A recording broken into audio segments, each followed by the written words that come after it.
Cars बनाती है और दुनिया के सबसे अमीर लोग एक रोल्स रॉयस ओन करने के सपने देखते हैं। लेकिन सरप्राइजिंगली इसी लग्जूरियस रोल्स रॉयस की शुरुआत एक ऐसे लड़के ने की थी जिसका पूरा बचपन गरीबी में चाइल्ड लेबर करते हुए निकला। कहानी की शुरुआत होती है 1863 में। इंग्लैंड के एक छोटे से गांव में जन्म होता है हेनरी रॉयस का। जब रॉयस केवल 4 साल के थे तभी उनके फादर का बिजनेस बर्बाद हो गया और पूरी फैमिली सड़क पे आ गई। लेकिन ये तो केवल प्रॉब्लम्स की शुरुआत थी। इसके बाद महज 9 साल की उम्र में रॉयस ने अपने फादर को हमेशा के लिए खो दिया, जिस कारण उनकी मदर को मेड का काम करना पड़ा और रॉयस न्यूज़पेपर डिलीवरी करने लगे। अब तक रॉयस का फ्यूचर डार्कनेस से भरा हुआ था, लेकिन 14 साल की उम्र में उनकी लाइफ में एक टर्निंग पॉइंट आया। उनकी एक आंट ने हेनरी में पोटेंशियल देखा। वो ग्रेट नॉर्दर्न रेलवे कंपनी में गई और वहां 20 पाउंड पर एनम देके रॉयस को एज एन अप्रेंटिस ज्वाइन करवा दिया। अगले 3 सालों में रॉयस ने दिन रात एक कर दिए। दर्जनों बुक्स पढ़ के और फैक्ट्री में प्रैक्टिकली काम करके कारपेंट्री,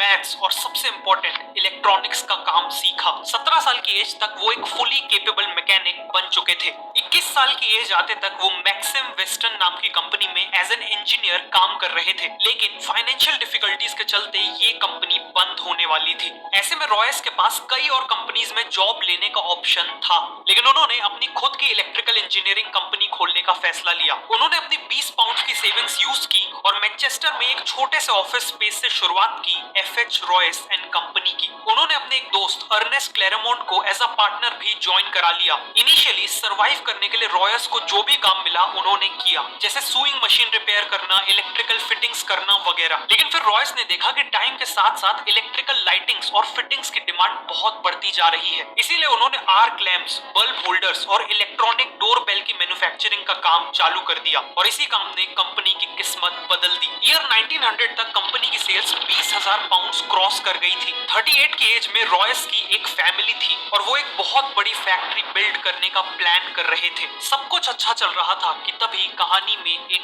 ट्विस्ट आता है। 1901 में जर्मन और अमेरिकन कंपनीज ने ब्रिटिश इलेक्ट्रॉनिक्स मार्केट में एंट्री ले ली। कंपटीशन एकदम से बढ़ गया और इलेक्ट्रॉनिक्स इक्विपमेंट के प्राइसेस काफी गिर गए। पूरी कोशिश के बाद भी रॉयस का बिजनेस क्रैश करने लगा और इतनी मेहनत से बनाए हुए बिजनेस को फेल होते देख रॉयस की फिजिकल और मेंटल हेल्थ तेजी से खराब होने लगी। जब रॉयस ने डॉक्टर को कंसल्ट किया तो उन्हें एक सिंपल एडवाइस मिली। ठीक होने के लिए रॉयस को फ्रेश एयर में रहने की जरूरत थी। साथ में उन्हें एक कार खरीदने की सलाह दी गई ताकि वो अपनी बॉडी को बिना स्ट्रेन दिए ट्रैवल कर सके। रॉयस ने एक वेकेशन लेके खुद को ठीक किया और फिर डेकोविल नाम की एक फ्रेंच मेड कार भी खरीद ली। ये कार काफी आवाज करती थी, ब्रेक्स इनइफेक्टिव थे और ओवरहीटिंग जैसी प्रॉब्लम्स भी थी। हेनरी जैसे परफेक्शनिस्ट के लिए ये कार बिलो स्टैंडर्ड थी, इसीलिए उन्होंने डिसाइड किया कि वो इस कार में माइनर मॉडिफिकेशंस करेंगे। लेकिन जाने अनजाने उन्होंने कार को पूरी तरह ही रीडिजाइन कर डाला। ये रीडिजाइन कार ओरिजिनल डेकोविल कार से काफी सुपीरियर थी और यहीं से रॉयस को कॉन्फिडेंस आया कि वो अपनी खुद की कार्स बिल्ड कर सकते हैं और इवन कार्स का बिजनेस भी कर सकते हैं। उन्होंने एक छोटी सी टीम असेंबल की और अपनी नई कार को डिजाइन करना चालू कर दिया।